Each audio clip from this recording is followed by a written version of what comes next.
Task management is a central feature of GearJot. Tasks can be created manually, like I'll be showing you in this tutorial, or automatically via a trouble code pushed from a telematics provider, an issue reported in a form submission, or from an advance notice from a recurring service interval. To view all of your company's tasks, click on the Tasks button. Here's where you'll see all of your tasks with the most recently updated task at the top. In this list, you'll quickly be able to see each task's current status, when it's due, what piece of gear it's attached to, and which employee is currently assigned to it. You can also filter this list to quickly find tasks that meet your criteria. To filter your tasks list, set the relevant items you want to filter by, and click the search button to view your results. Let's add a new task by clicking the Create Task button. First, give the task a title, then a description of what needs to get done. You can use as much detail as you want here.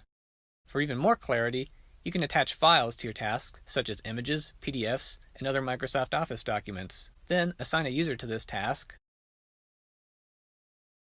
set its current status, and the due date. Then, if you're creating a task in the company context, you'll be required to select a piece of gear to attach this task to. You can do this by navigating the Gear accordion menu to find your desired piece of gear by type, make, model, and then the unit. If you are creating a new task in the context of a piece of gear, then that piece of gear will automatically be attached to this new task. Then save the task by clicking the Create button.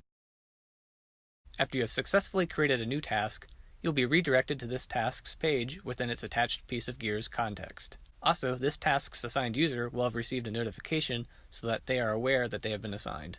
You can quickly update a few details like who the task is currently assigned to, the status, and the due date by changing the respective form fields right above the task's description. If any changes are made, the Save Changes button will appear. Click it, and any changes that you've made will be saved. If you want to add a comment to a task, just type it into the comment box. You can also add file attachments to a comment just like you can to the task itself. To add your comment to this task, click the Post button.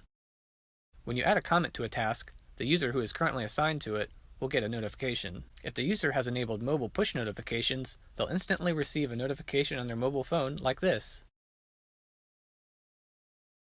That concludes this tutorial on tasks. If you found this video helpful, please give it a like.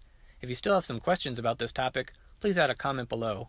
I highly recommend checking out our other GearJot tutorial videos, as well as subscribing to this channel so that you'll know when we post new video tutorials helping you get the most out of GearJot.